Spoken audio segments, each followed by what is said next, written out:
In a small village nestled between rolling hills lived a man named Rafik. He was known for his cunning ways. Rafik loved playing tricks on people. He thought it was funny to see them confused and upset. The villagers were tired of his tricks. They wished he would change his ways. One sunny afternoon, Rafik was sitting under a large mango tree. He was thinking about his next trick. Suddenly he saw his neighbor, Mahmoud, walking towards his field. Mahmoud was a kind farmer. He was known for his honesty and generosity. Mahmoud always helped others in need. He shared his harvest with the poor. He even lent money to those in trouble.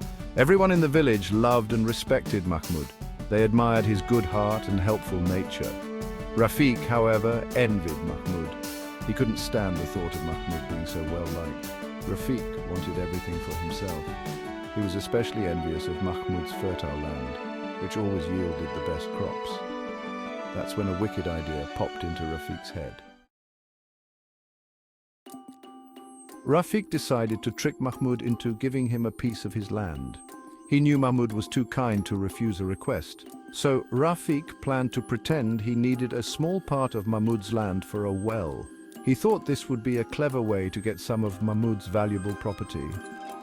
As night fell, Rafik sneaked into Mahmoud's field. He started digging a deep pit right in the middle of the path Mahmoud used every day.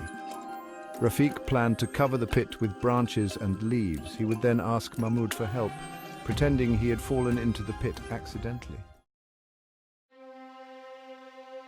Section 4. Rafik's downfall. Rafik worked tirelessly throughout the night. He dug a large, deep pit, chuckling to himself about how clever he was. Exhausted but pleased with his work, Rafik gathered branches and leaves. He carefully covered the pit, making it look like solid ground. The next morning, Rafik waited for Mahmoud to pass by. As soon as he saw Mahmoud approaching, Rafik started to wail and shout for help. He pretended to be stuck in the pit, calling out Mahmoud's name desperately. However, as fate would have it, Rafik forgot about the pit's exact location. While rushing towards the sound of Mahmoud's approaching footsteps, Rafik himself tumbled into the hidden pit. Section 5. A helping hand from Mahmoud. Hearing the cries for help, Mahmoud rushed towards the sound. He was surprised to find Rafik trapped at the bottom of the deep pit. Despite knowing about Rafik's deceitful nature, Mahmoud didn't hesitate to help. He quickly gathered some villagers and lowered a sturdy rope into the pit.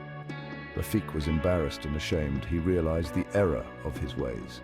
He had planned to trick Mahmoud, but instead he ended up trapping himself. His plan had backfired, and now he was being rescued by the very person he intended to deceive. Section 6. Learning from mistakes. As he was pulled out of the pit, Rafik hung his head in shame. He confessed his plan to Mahmoud and the villagers, apologizing for his deceitful intentions. The villagers were disappointed in Rafik. They reminded him of the proverb, "Whoever digs a pit will fall into it." Rafik realized the truth in their words. His cunning plan had brought him nothing but shame and regret. He promised to change his ways, to be honest and kind like Mahmoud. From that day forward, Rafik turned over a new leaf. He learned that tricking others only leads to trouble. He finally understood the importance of honesty and kindness. And so, Rafik joined the villagers in helping others, proving that it's never too late to change one's ways.